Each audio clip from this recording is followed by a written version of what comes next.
Good evening, everybody. It's your favorite aspiring classicist here, a wandering author, reminding you that we are all the authors of our own lives. As always, my message remains the same. Spend less, live more, earn your freedom with frugality. And today we're going to discuss the nature of happiness. So, let's begin. Having now discussed the various kinds of virtue of friendship and of pleasure, it remains for us to treat an outline of happiness, inasmuch as we count this to be the end of human life. But it will shorten the discussion if we recapitulate what has been said already. Now, we stated that happiness is not a certain disposition of character, since if it were, it might be possessed by a man who passed the whole of his chosen life asleep, living the life of a vegetable, or by one who was plunged in the deepest misfortune. If then we reject this as unsatisfactory, and feel bound to class happiness rather as some form of activity, as has been said in the earlier part of this treatise, and if activities are of two kinds, some merely necessary means, and desirable only for the sake of something else, others desirable in themselves, it is clear that happiness is to be classed among activities desirable in themselves, and not among those desirables as a means to something else, since happiness lacks nothing, and is self-sufficient. But those activities are desirable in themselves which do not aim at any result beyond the mere exercise of the activity.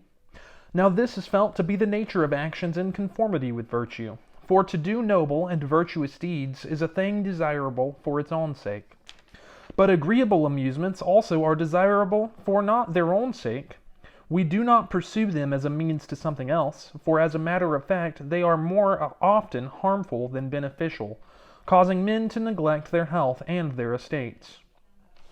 Yet persons whom the world counts happy usually have recourse to such pastimes, and this is why adepts in such pastimes stand in high favor with princes, because they make themselves agreeable in supplying what their patrons desire, and what they want is amusement.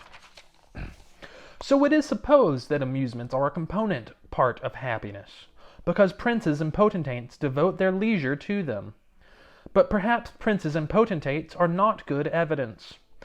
Virtue and intelligence, which are the sources of a man's higher activities, do not depend on the possession of power. And if these persons, having no taste for pure and liberal pleasure, have recourse to the pleasures of the body, we must not on that account suppose that bodily pleasures are the more desirable. Children imagine that the things they themselves value are actually the best. It is not surprising, therefore, that as children and grown men have different standards of value, so also should the worthless, and the virtuous. Therefore, as has been repeatedly said, those things are actually valuable and pleasant which appear so to the good man. But each man thinks that activity most desirable which suits his particular disposition, and therefore the good man thinks virtuous activity most desirable.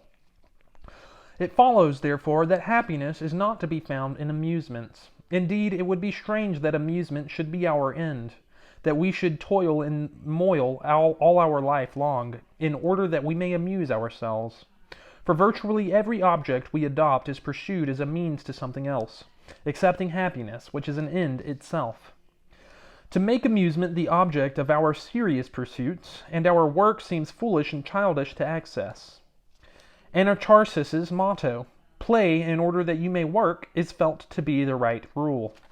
For amusement is a form of rest, but we need rest because we are not able to go on working without a break, and therefore it is not an end, since we take it as a means to further activity, and the life that conforms with virtue is thought to be a happy life, but virtuous life involves serious purpose, and does not consist in amusement. Also, we pronounce serious things to be superior to things that are funny and amusing, and the nobler a faculty or a person is, the more serious we think are their activities. Therefore, the activity of the nobler faculty or person is itself superior, and therefore more productive of happiness. Also, anybody can enjoy the pleasures of the body, a slave no less than the noblest of mankind. But no one allows a slave any measure of happiness, any more than a life of his own. Therefore, happiness does not consist in pastimes and amusements, but in activities in accordance with virtue, as has been said already. Oh. So happiness consists in activities that are in accord with virtue, in accordance with virtue.